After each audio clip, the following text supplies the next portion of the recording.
Sering orang salah paham. Mereka mengatakan bapaknya membangun, anaknya menghabiskan atau cucunya menghancurkan. Saya tidak setuju. Kenapa tidak setuju? Karena memang umur dari sebuah perusahaan itu tidak bisa terlalu panjang. Karena zaman yang berubah, situasi yang berubah, kompetisi yang berubah. Nah, pertanyaannya Pak, kalau kita membandingkan antara family business dengan perusahaan profesional, menurut Bapak lebih baik yang mana atau ada perspektif yang berbeda, Pak? Human resource ini kalau family business kan nyari family, nyari saudara, ya. Sedangkan kalau profesional kita berdasarkan apa yang disebut dengan meritokrasi. Ya. Meritokrasi. Berarti secara merit. MERIT, orang ini bagus apa tidak? Biasanya saya kok di marketing itu kan belajarnya marketing mix 4P gitu kan Pak. Ternyata Pak Hasan juga punya resep 4P-nya versi untuk family business. Benar. Itu gimana Pak? Jadi 5 isu ini, one man show, batas kerja dan rumah, tidak transparan, loyalitas pada pribadi, dan konflik di dalam keluarga merupakan 5 hal yang paling utama dan sering. Bukan satu-satunya. Jadi bisa ada problem lain. Tapi mungkin 80-90% dari problem di dalam bisnis keluarga adalah 5 elemen. Masalah utamanya ini. Nah, ketika bisnis masih kecil Pak, bisa aja kita minta tolong. Oh ya, ini dikerjakan sepupu, ini dikerjakan oleh om atau tante dan seterusnya. Nah, tapi ketika perusahaan ini semakin berkembang Pak, secara profesionalitasnya ternyata tidak support kemampuannya dari orang-orang yang terdahulu. Nah, apa yang harus dilakukan Pak? Panggil kami Pak.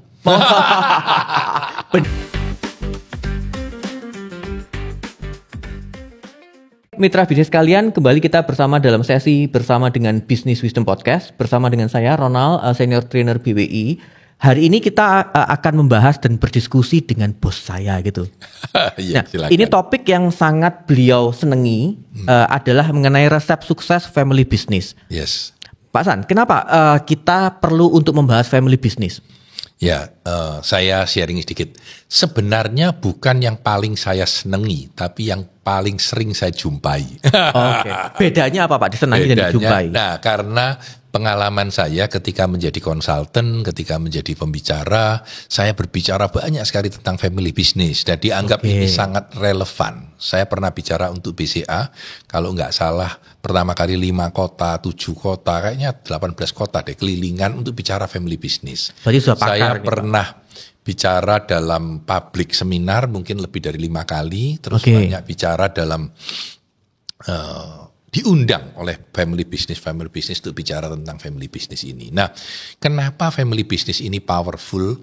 Karena hampir semua family business itu yang mengawali terjadinya bisnis besar. Terutama di masa lalu. Memang akhir-akhir ini setelah zamannya Grab, digital dan lain-lain tidak. Tapi sebelum itu hampir semua bisnis yang ada, mulai dari rokok jarum, Sampurna, atau apapun bahkan bisnis Astra, bisnis besar-besar di Indonesia, semua adalah family business. Fakta menariknya Pak San, karena 95% perusahaan di Indonesia itu adalah family business. Dan menariknya lagi 82%-nya itu adalah yang menyumbang PDB di Indonesia Pak. Benar juga, jadi Pak Ronald ini kebetulan profesor, jadi sebelum tanya dia cari datanya dulu. Terima kasih Pak Ronald. Jadi saya merasa memang benar banget, bahkan day to day kalau Anda lihat di sekeliling Anda, mulai yang jualan sayur, mulai yang buka toko, mulai yang bikin resto, semuanya family business. Kenapa family business? Karena pada awalnya ketika kita berbisnis, kita tidak mampu meng-hire profesional, kita kerjai sendiri, lalu minta tolong keponaan, minta tolong anak untuk membantu kita mengerjakan sesuatu, sehingga sadar tidak sadar ketika perusahaan kita berkembang besar, kita awali dengan family business. Nah, terutama di Eropa yang beda dengan Amerika. Di Eropa family business sangat umum, maju, bahkan sampai generasi ke-6, generasi ke-7 gitu ya. Nah, di Amerika agak beda karena mindset mereka beda. Mindset mereka adalah memulai, lalu kalau sudah ya perusahaan ini untuk masyarakat gitu. Tapi kalau di Eropa sangat beda. Ketika saya ke Eropa, saya ketemu orang yang merupakan generasi ke-6 ataupun ke-7 dari family business yang sudah lama, 200 tahun, 300 tahun ya, bikin wine, bikin segala macam. Nah, ini kuno. Nah, yang menarik adalah hampir semua perusahaan awal di sebuah negara yang berkembang, jadi Indonesia, Filipina, Thailand, ya, China, banyak kan family business, ya. Yang non family business terutama adalah yang main digital karena adanya venture capital, adanya dana dari luar, itu yang membuat mereka tidak family business di awalnya. Faktanya gini juga Pak San, kalau di Indonesia kan itu secara datanya malah 70% family business ini hanya berhasil sampai di generasi yang kedua. Bahkan ketika kita berbicara mengenai generasi yang ketiga, yang bisa bertahan itu hanya sekitar 13%, Pak. Nah, fenomena ini menjelaskannya bagaimana, Pak? Nah, sering orang salah paham. Mereka mengatakan bapaknya membangun, anaknya menghabiskan atau Menghancurkan. cucunya menghancurkan. Saya tidak setuju. Oke. Kenapa tidak setuju? Karena memang umur dari sebuah perusahaan itu tidak bisa terlalu panjang. Karena zaman yang berubah, situasi yang berubah, kompetisi yang berubah. Ya, saya kasih contoh buat saya sendiri aja. Bisnis Pak Tanadi buka toko komputer gitu ya. Ternyata sampai sekian waktu 20-30 tahun ya tutup. Bukan karena anak saya, ya memang saya yang nutup gitu. Ya, istri saya buka gift shop namanya Pipiland. Dan Pipiland ini jaya dulu rame banget. Sekarang sudah sangat berkurang. Kenapa? Karena orang tidak lagi memberikan hadiah buat temennya itu Pikachu, boneka, lelucon. Tapi sekarang belikan handphone. Karena trennya berubah. Yes. Contohnya lagi toko komputer berubah menjadi toko handphone, ya walaupun sekarang masih ada. Contohnya lagi biskup yang pelan-pelan makin hilang digantikan dengan streaming. Jadi tidak selalu kejatuhan family business adalah karena generasi berikutnya. Sering sekali karena memang bisnis itu sudah berubah gitu. Ketika bisnis itu berubah, tidak diganti dengan anaknya pun berubah gitu. Jadi itu penting banget karena orang selalu merasa wah anaknya yang menghabiskan, anaknya enggak seperti itu. Ada yang memang seperti itu, tapi kebanyakan adalah tidak. Nah, pertanyaannya Pak, kalau kita membandingkan antara family business dengan perusahaan profesional, menurut Bapak lebih baik yang mana atau ada perspektif yang berbeda, Pak?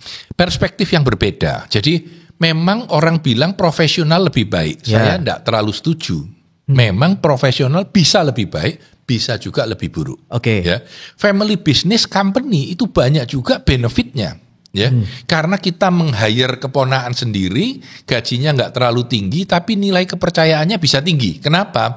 Karena kalau dia curang, pasti dia sungkan sama bapaknya, sungkan sama omnya, ya, sehingga dia punya restrainer gitu ya. Kalau saya orang asing, saya mencuri, ketahuan, saya keluar ya sudah selesai. Tapi kalau family business kan nggak bisa gitu. Ya. Nah itu ada kekuatannya. Bahkan ada banyak perusahaan besar yang bertahan untuk tetap family business, tidak ke profesional. Tapi juga banyak yang merasa profesional itu lebih benar gitu. Jadi ini dua argumen yang berbeda. Tapi yang paling menarik menurut saya adalah banyak sekali family business yang mampu berubah menjadi profesional business.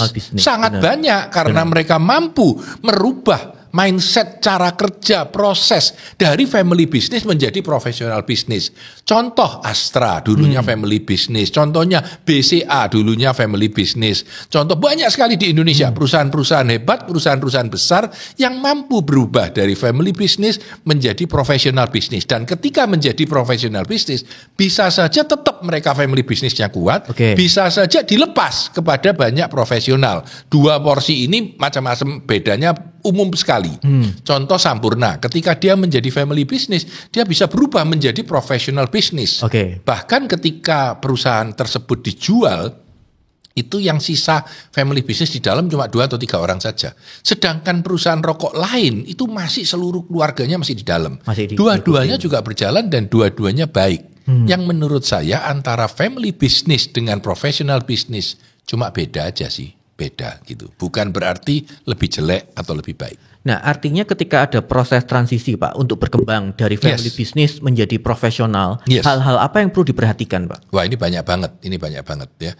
Kata kuncinya adalah profesionalisasi. Profesionalisasi, Jadi memprofesionalkan yang biasanya dulu dilakukan secara family business. Contoh paling gampang adalah dari sisi HR, human resource ya. Human resource ini kalau family business kan nyari family, nyari saudara ya. Sedangkan kalau profesional kita berdasarkan apa yang disebut dengan meritokrasi ya. Meritokrasi. Berarti secara merit, MERIT, orang ini bagus apa tidak. Kalau orang ini berprestasi bagus, digaji besar, dikasih posisi yang besar. Sedangkan kalau orang ini tidak mampu, dikasih gaji yang kecil gitu. Walaupun dia saudara atau tidak saudara tidak peduli ya. Tapi di dalam family business kadang-kadang berpengaruh tentang siapa dia itu. Jadi ini penting banget gitu. Saya kira itu. Nah, ketika bisnis masih kecil Kak, Pak, Ya. bisa aja kita minta tolong. Oh ya, ini dikerjakan sepupu, Ya, ini ya. dikerjakan Yes. oleh om atau Yes. tante dan seterusnya. Yes. Nah, tapi ketika perusahaan ini semakin berkembang, Pak, Yes. secara profesionalitasnya ternyata tidak support kemampuannya dari orang-orang yang terdahulu. Ya, Nah, apa yang harus dilakukan, Pak? panggil kami, Pak.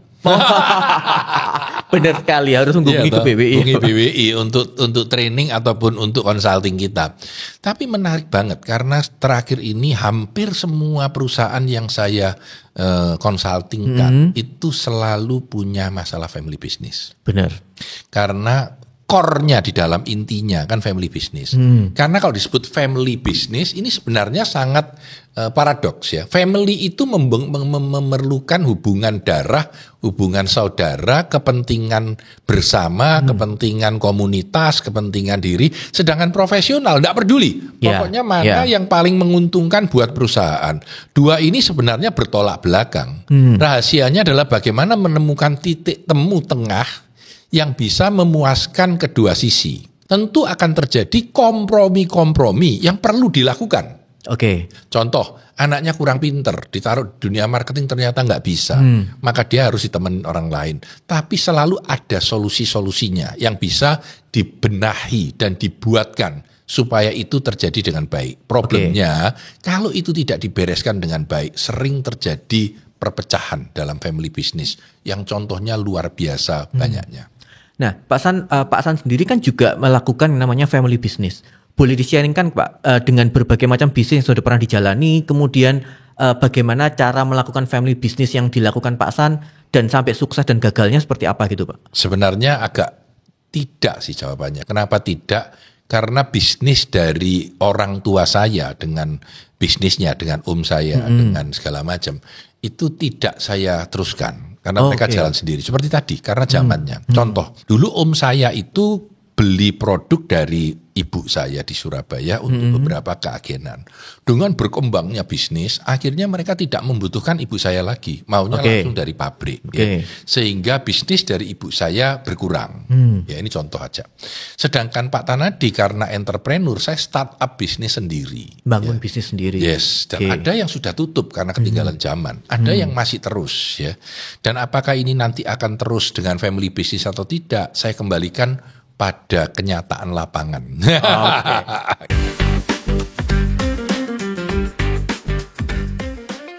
Mitra bisnis kalian, kita segera masuk ke dalam sesi yang kedua dari masalah kita hari ini mengenai resep sukses family business. Yes. Bersama dengan Pak Tanadi Santoso. Nah, Pak, di sesi yang kedua ini kita akan lebih banyak membahas mengenai problem atau masalah dalam family business. Yes. Permasalahan utamanya itu apa Pak seharusnya yang dihadapi? Jadi ada 5 masalah besar. Dan hampir selalu masalah di dalam family business ini timbul dari salah satu atau salah 2 atau salah 3 dari 5 hal ini. Yang pertama adalah one man show. Hampir selalu family business itu karena dimulai dengan satu manusia, maka semua keputusan ada di dia. Problemnya adalah ketika dia sudah terlalu sibuk, dia tidak sanggup handle, dia tidak mau wariskan pekerjaan itu kepada orang lain. Lalu kalau dia sakit, habis. Kalau dia meninggal, habis. Ya. One man show ini tidak apa-apa pada awalnya. Ketika karyawanmu masih 20, one man show tidak apa-apa. Ketika karyawanmu 200, kamu tidak bisa ngerjain one man show lagi. Setuju. Ya, saya selalu merasa limit dari sebuah batas kita bisa one man show sampai tidak, itu kira-kira 40 sampai 50 karyawan. Setelah itu kita tidak mampu one man show lagi. Nah, ketika kita tidak mampu dari one man show lagi, kita harus memakai orang-orang profesional. Dan di dalam family business mereka biasanya tidak punya profesional yang baik. Itu tidak pertama. Punya profesional yang baik. Ya. Yang kedua, batas antara kerja dan rumah di dalam sebuah family business itu sangat tidak ada.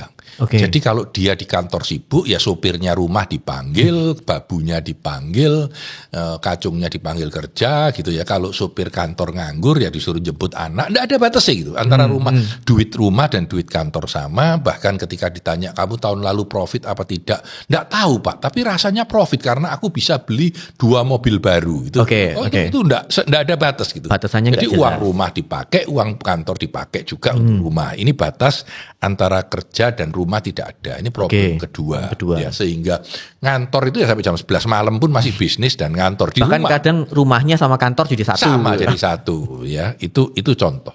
Problem yang ketiga adalah tidak transparan. Maksudnya tidak transparan itu karena tadi bahkan profit dan loss saja tidak tahu, ya. Kalau ditanya, ini ada satu cerita yang menarik aja. Saya punya teman, dia bilang, Pak, anakku baru kembali dari Australia. Sekarang tak jadikan bagian marketing. Tak kasih gaji sama dengan orang lain, 8 juta. Lalu aku bilang, masa cukup anakmu 8 juta? Mobilnya BMW, handphonenya iPhone 15, dan lain-lain. Dia bilang, ya itu Pak, tidak cukup ternyata 8 juta. Dia pakai kredit cardnya. Kredit cardnya siapa? Mamanya. Nah, ini contoh ya, jadi tidak transparan sama sekali. Dia di luar bilang, anak saya gaji 8 juta, padahal ya enggak gitu ya. Ini contoh. Karena ada tambahannya. Yes. Nah, tidak transparan ini enggak apa-apa ya.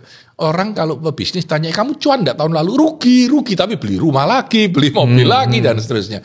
Jadi tidak transparan sama sekali karena dia menganggap ya ini punyaku, bisnisku punyaku, aku enggak peduli orang luar, tidak transparan. Ini yang ketiga. Problem yang keempat adalah loyalitas mereka karyawan kebanyakan pada pribadi. Saya kasih contoh. Ada kakak adik berpartner untuk berbisnis, ya.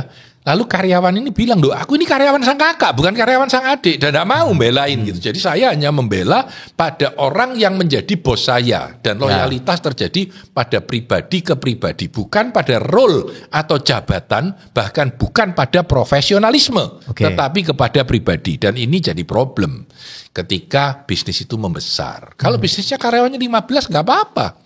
Begitu 500 rusak gitu. Ya, ini problem keempat.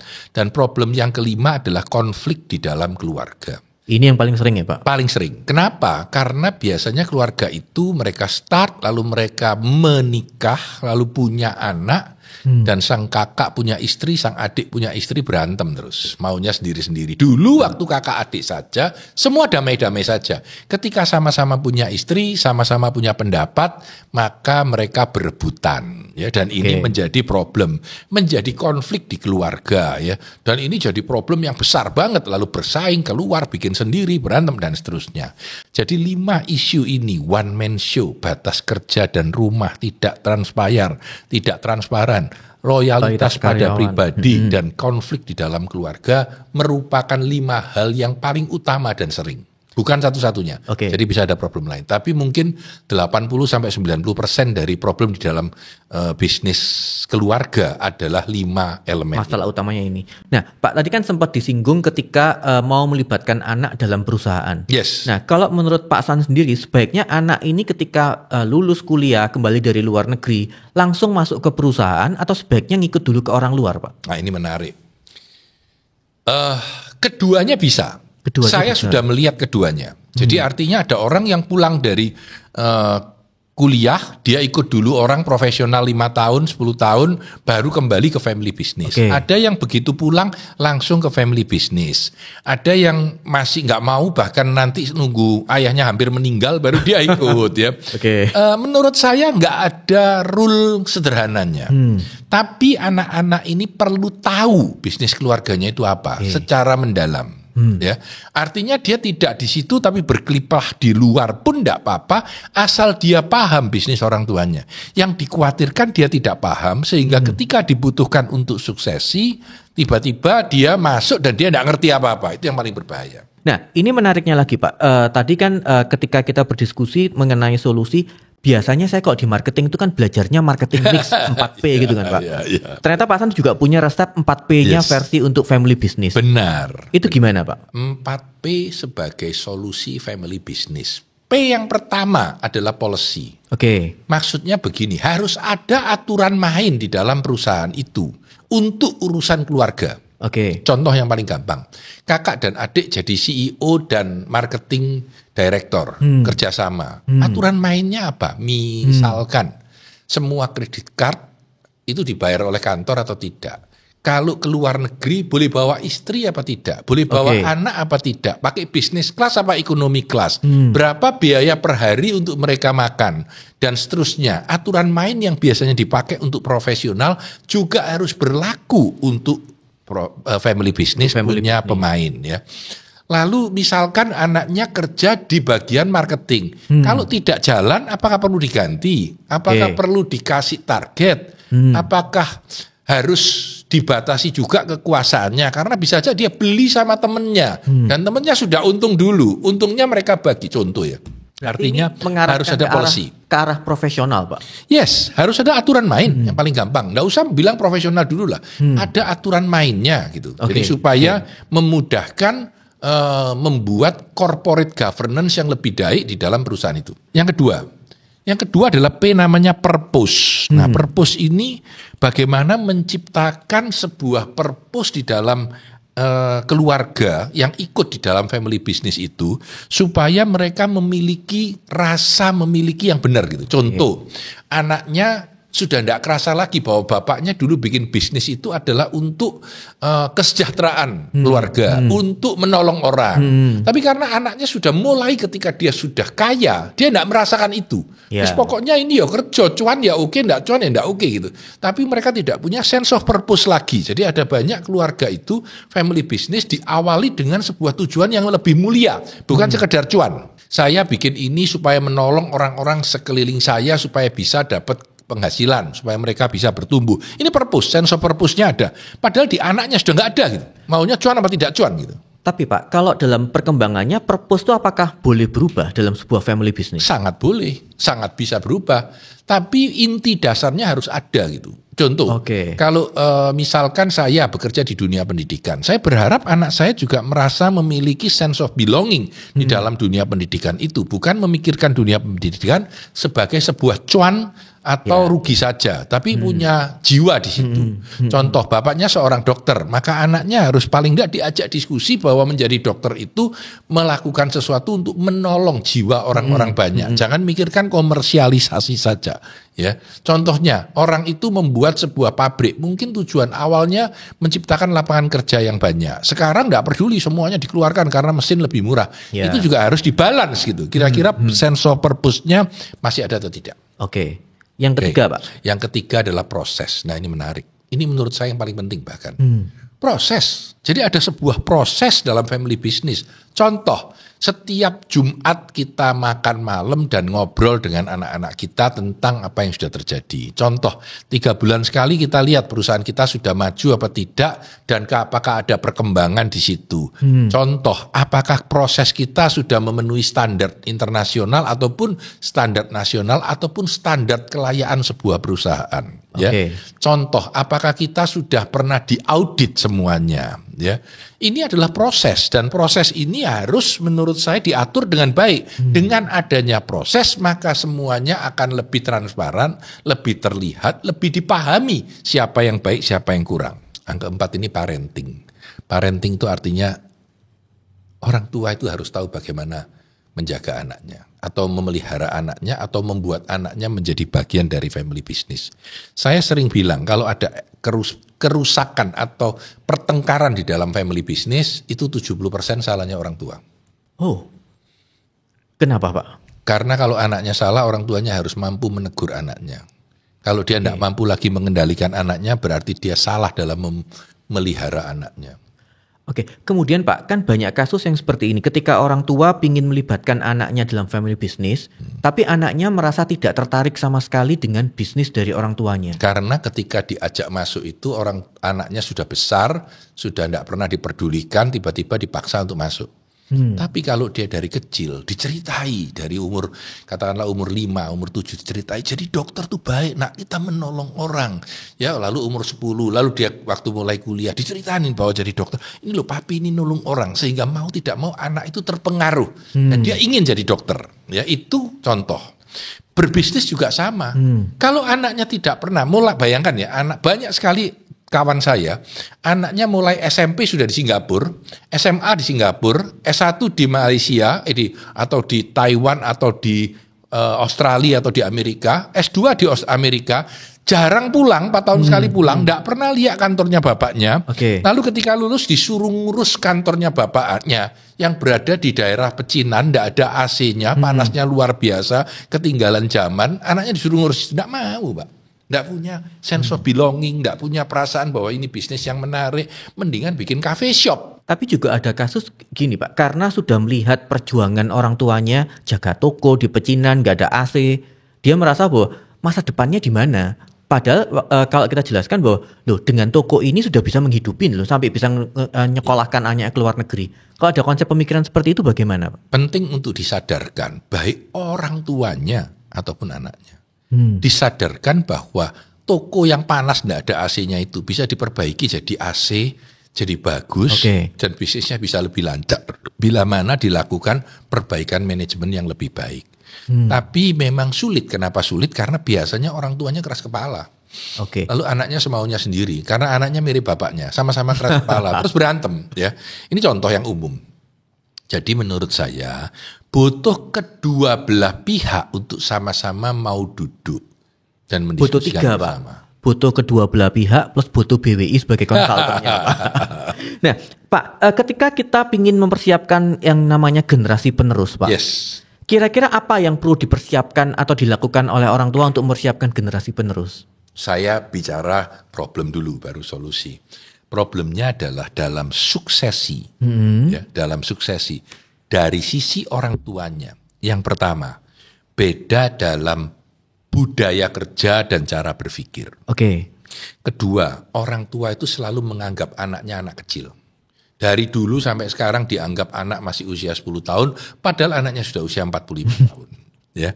Yang ketiga, orang tua merasa bahwa beban keluarga itu harus dia yang nanggung, bukan anaknya. Karena dia orang tuanya, aku yang nanggung, aku yang tanggung jawab. Dan yang keempat, belum percaya pada anaknya. Kenapa Joko yang dulu kecil suka nangis tuh masa sekarang suruh ngurusin bisnis yang 10M? Nggak percaya gitu. Nah ini keempat-empatnya harus perlahan-lahan diobati.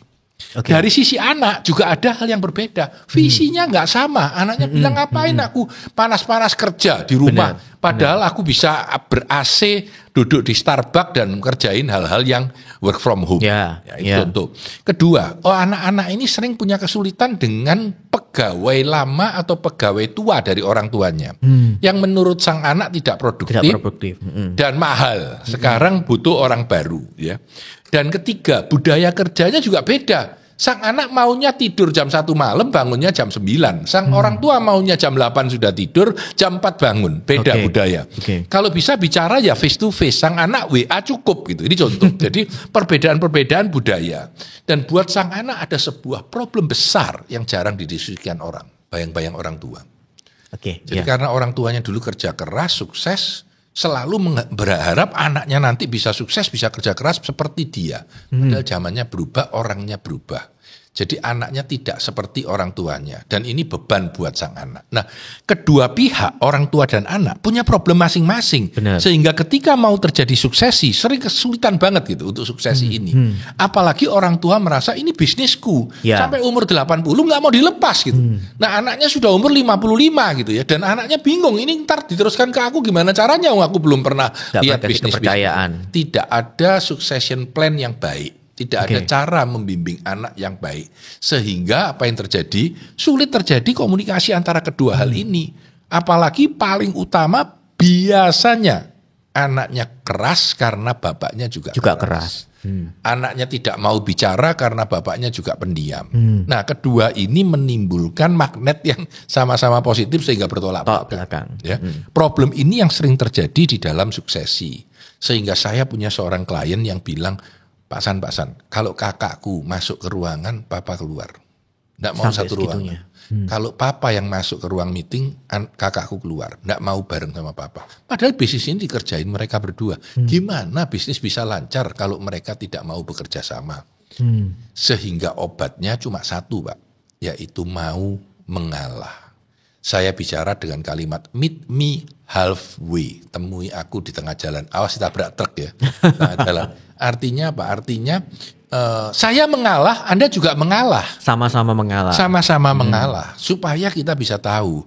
Dan penting untuk mengundang pihak ketiga. Untuk tanya sebenarnya di dunia nyata di sana itu seperti apa. Ya. Tentu terbaik undang BWI. Tapi undang yang lain juga boleh. Ya, apa-apa. Intinya adalah ada pihak yang bisa memberikan sudut pandang yang lebih jernih kepada keluarga itu sehingga mereka bisa tahu ternyata kayak gini. Kami sering bikin family business seminar ya, di mana orang tua dan anak bisa ikut bersama lalu bisa cerita sama kita kesulitannya apa dan ternyata hampir semua kesulitan itu adalah kesulitan-kesulitan umum yang terjadi di family business lain juga, yang biasanya punya solusi yang lebih baik. Terus Pak, kemudian permasalahan biasanya gini Pak, kalau namanya generasi penerus dengan bisnis yang sudah sukses, itu nanti ketika bisnisnya semakin berkembang, yang didengar hanya apa? Oh iya, itu karena anaknya si A. Nah itu yang tadi saya sebut dengan bayang-bayang orang tua. Oke, nah solusinya apa kalau untuk hal seperti itu? Memang ini agak sulit, jadi harus sang orang tua juga mengakui kelebihan sang anak, ya, mencitrakan bahwa itu memang performa sang anak, ya, dan bagaimana kita bisa juga menghargai sang anak, gitu, dari kedua belah pihak. Ketika ternyata memang bahwa visinya tidak bisa diselaraskan Pak, antara generasi selanjutnya dengan generasi orang tuanya, apakah ada solusi yang terbaik untuk family bisnisnya Pak? Solusi banyak, yang terbaik tergantung masing-masing. Oke. Yang paling jelek, bisnisnya dijual. Oke, bisnisnya sekarang dijual. Kan bisa exit kita. Ya, yang lebih baik kalau bisa diajak diskusi dan dicari solusi bersama. Oke. Yang baik lagi kalau bisa ditemukan profesional yang bisa menghandle bisnis itu, pemilik-pemilik lari ke arah pemegang saham saja dan di level atas saja, nggak ikut-ikut.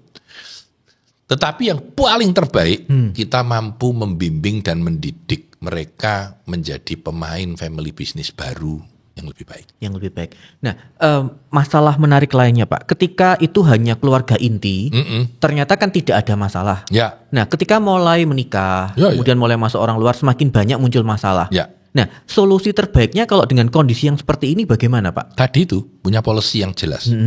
Punya policy yang jelas. Bagaimana aturan main dengan pihak keluarga ataupun keluarga dekat ataupun kawan yang lebih jelas. Tentu yang paling ideal profesionalisme yang baik di antara para family dekat ataupun family jauh. Artinya nggak ada aturan benar salah. Misalnya, oh kalau bisnis ya sudah anak keluarga inti aja, yang di luar itu nggak usah terlibat. Jadi ada idealnya bahwa semua pun dimasukkan, nggak apa-apa. Yang penting rule-nya jelas gitu Pak. Memang tidak mudah. Jadi harus ada budaya kerja yang menunjang bahwa family business itu cara kerja yang baik seperti apa. Artinya family business juga seni ya Pak? Oh iya.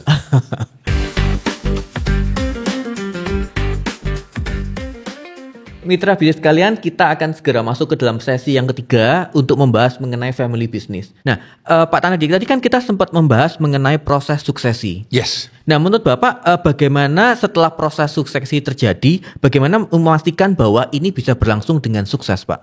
Nah, itu. Sering sekali orang tua dengan anak ini terjadilah ketidaknyamanan karena sang ayah bilang, oke, sudah, urusan marketing kamu yang mutusin. Tapi begitu anaknya mau memutuskan sesuatu, orang tuanya intervensi lagi. Ya, oh enggak boleh gitu, harus gini gitu. Itu harganya kemahalan, aku yang gini gitu ya. Padahal sudah diberitahukan harusnya sang anak yang meneruskan. Nah, itu saya sebut dengan boundary. Boundary itu batas. Jadi harus membetul batas-batas. Jadi kalau urusan marketing di bawah uang 25 juta, sang anak boleh langsung melakukan tanpa asisi saya. Ya sudah dipenuhi. Kalau salah jalan ya sudah diterima gitu ya.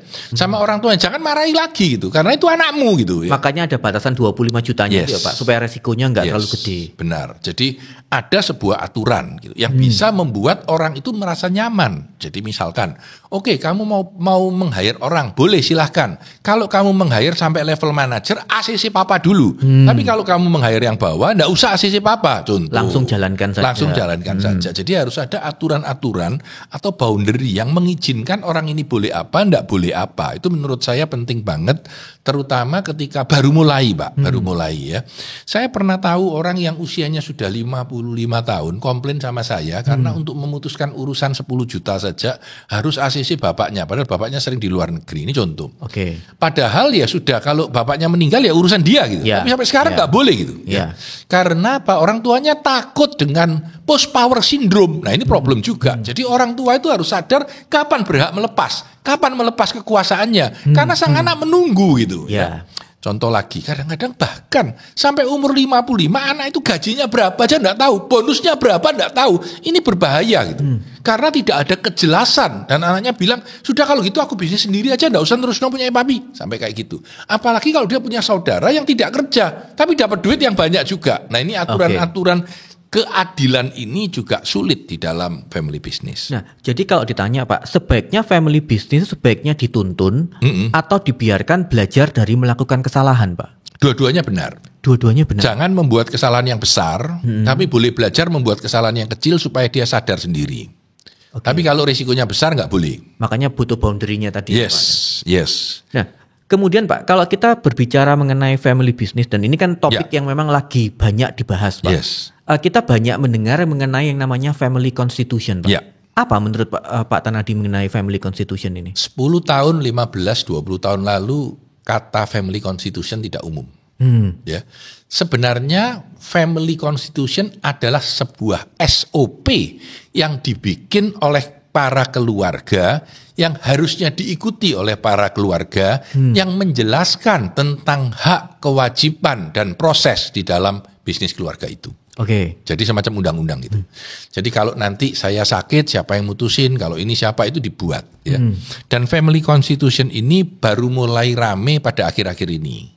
Ya, memang akhir-akhir ini banyak sekali terjadi problem dan kesempatan karena waktunya terjadi suksesi. Jadi bapaknya sudah tua banget, jadi suksesi. Jadi harus digantikan. Nah ini aturan main yang paling umum dipakai di seluruh dunia disebut family constitution. Jadi sebenarnya isinya adalah cara kita berbisnis, cara kita menghadapi orang, aturan main yang ada, kalau mau mengeluarkan gimana, kalau salah itu seperti apa, keluarga itu pentingnya apa, dan seterusnya, dan seterusnya, dan seterusnya. Ditulis di situ semua cuma supaya ada pegangan. Ketika terjadi konflik, ketika ketidaknyamanan, dan tahu apa yang menjadi hak, kewajiban, dan proses yang ada di dalam family business itu. Nah, artinya apakah semua kategori family business ini harus mulai memikirkan untuk membuat family constitution? Kalau menurut saya tidak, kalau perusahaan itu kecil. Kalau kecil masih belum. Tidak perlu. Tapi kalau sudah besar, nah ini kan susah. Pak, besar itu berapa? Nah itu. Benar. Kalau saya mendefinisikan besar itu kalau karyawan sudah di atas 200 orang mungkin ya. 200, di atas 200 orang sudah membutuhkan untuk dibuat family constitution. Ya, karena aturan main atau sekian, mungkin omset setahun 100 M lah. Kalau gambaran ngawur ya, tentu kalau sudah 1 T ya sudah besar banget. Tapi kalau 100 M sudah boleh. Kalau omset setahun cuma 20 juta ya enggak usah lah gitu misalkan ya. Nah kalau family constitution itu secara legalnya sendiri bagaimana Pak? Jadi sebenarnya family constitution hanyalah sebuah aturan main. Bisa saja pakai notaris, bisa saja tidak. Yang diakui oleh semua pihak. Dan mungkin semua keluarga yang terlibat harus tanda tangan sehingga dia tahu apa yang mereka. Jadi ini constitution itu adalah saya ikut dengan aturan yang sudah dibuat ini gitu. Itu komitmennya. Sehingga kalau ada sesuatu pertikaian yang ada di dalam family constitution itu, maka saya ikut dengan aturan yang ada itu. Sebetulnya komitmennya seperti itu. Seharusnya penting ya Pak. Penting banget. Memiliki namanya family constitution. Yes. Nah, kan permasalahan utamanya kan juga dalam family business itu banyak terjadi yang namanya konflik. Yes, Pak. Konflik adalah hal terbesar yang terjadi di mana-mana. Nah, bagaimana cara menyelesaikan atau solusinya Pak? Nah, solusinya itu ada beberapa. Yang pertama adalah empati, sadar sebetulnya apa yang terjadi. Ya. Yang kedua adalah positive intent, keinginan positif untuk menyelesaikannya dengan baik, bukan menipu, mengambil haknya dan seterusnya. Dan yang ketiga adalah komunikasi. Menurut saya komunikasi ini justru paling penting gitu. Ya. Terutama hal-hal yang sering disebut elephant in the room. Elephant in the room ini ada problem yang kita tahu. Misalkan dari 4 kakak adik ada 1 yang anak berkebutuhan khusus, ya agak nemen gitu. Terus gimana? Kita beri dia saham yang sama atau tidak? Ya, terus dia boleh kerja tidak? Dia dapat benefit yang sama atau tidak? Ini harus jelas gitu. Jadi perlu diselesaikan elephant in the room ini. Ya. Lalu kadang-kadang sang ayah terlalu dominan terhadap semua keputusan. Apakah perlu mau diajak omong atau tidak gitu. Jadi banyak sekali elemen yang ada di dalam konflik yang ada. Nah selalu saran saya adalah cari pihak ketiga. Nggak harus profesional seperti kita, nggak usah kita dibayar. Tapi bisa aja om, tante yang dihargai oleh semua pihak gitu. Sehingga ketika mereka dihargai, semua orang ini mau dengar sama dia. Karena kalau mereka nggak mau dengar percuma. Benar. Pihak ketiga jadi penting gitu. Nah kalau tidak punya pihak ketiga yang bisa, carilah profesional ya. siapapun yang memang bekerja di family business di dalam bidang ini, sehingga tahu best practice yang ada di dunia itu seperti apa yang biasa dilakukan orang dalam situasi seperti itu, daripada kita mencoba sesuatu secara ngawur yang bisa berdampak salah. Ya, dibutuhkan pihak profesional yang bisa membantu ya Pak. Benar. Nah, kemudian Pak, ketika proses suksesi itu kan biasanya pertanyaan, apakah yang meneruskan itu harus selalu anak pertama, ataukah harus anak laki-laki dan seterusnya, itu apakah ada aturan yang memang paling cocok atau paling sesuai Pak? Tidak ada sih, tergantung dari keluarganya. Tergantung dari keluarganya? Yes, sekarang katakanlah anaknya 3. Yang pertama laki, yang kedua laki, yang ketiga perempuan. Tapi yang paling jagoan kerja ini yang perempuan, yang paling bisa kerja, contoh ya. Oke. Lalu yang pertama ini sangat lemah gitu dalam berbisnis. Lalu gimana? Apakah nggak boleh yang perempuan jadi CEO misalkan? Jadi banyak sekali isu yang ada yang harus diselesaikan sendiri dengan mengambil solusi apa yang terbaik. Kalau kamu tidak mampu, carilah pihak ketiga yang mampu untuk memberikan masukan itu. Termasuk bahkan jika semua anaknya nggak mampu, mendingan meng-hire profesional gitu ya Pak? Benar banget, Okay. Sangat benar. Saya punya satu cerita yang menarik ya. Jadi ada seorang CEO yang punya anak cuma 1 dan anaknya ini tidak mampu karena otaknya kurang pinter dan kurang tegas gitu. Nah, ketika CEO ini melihat anaknya seperti itu dan anaknya cuma 1, maka dia sengaja menyuruh anaknya ketika lulus SMA, nggak usah ngambil S1 nak, kamu pergi ke Jepang aja karena bisnis dia adalah prinsipalnya di Jepang semua. Kamu tinggal di rumah-rumah prinsipal, kamu cuma perlu belajar karaoke dan golf. Oke. Lucu ya? Unik.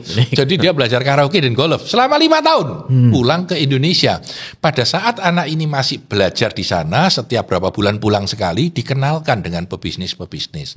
Ayahnya meng-hire 2 orang hebat, 1 orang marketing, 1 orang keuangan. Dan kedua orang ini masing-masing dikasih saham 10% dari bisnisnya. Sudah gajinya cukup, masih dikasih saham lagi, saham kosong. Dengan satu catatan, bahwa nanti anakku kalau pulang dia CEO-mu. Oke. Dan anak ini juga diberitahu bahwa kamu harus menghormati kedua om ini karena mereka yang pintar bisnis gitu. Nah, setelah anaknya pulang mulai meneruskan bisnisnya, bapaknya mulai mundur, 10 tahun kemudian ternyata bisnisnya bertumbuh 2, 3, 4 kali lipat daripada Menjadi zaman besar. bapaknya. Kenapa? Karena ketika prinsipal datang dari Jepang ditemani anaknya, kenal baik, bisa karaoke, bisa golf. Punya skillnya di situ. Yes. Oke. Sedangkan untuk bisnis, satunya yang bicara keuangan, satunya yang bicara marketing. Jadi kedua orang profesional ini dipakai untuk menunjang sang CEO, tapi juga diberikan merit yang cukup gitu. Jadi dapat bonus, dapat saham, dapat gaji ya. Tapi dia punya tugas yaitu mengurus sang anak. Ini menarik, Pak. Ya, menarik. Hasilnya justru sukses besar. Karena itu tadi kata parenting di dalam P keempat itu penting banget. Memahami anakku seperti apa yang harus aku lakukan kepada anakku supaya hasilnya nanti akan sukses besar. Iya, berarti artinya konsepnya tidak perlu dipaksakan ya Pak? Yes. Tapi tetap diberikan porsinya sesuai dengan kemampuan. Benar banget.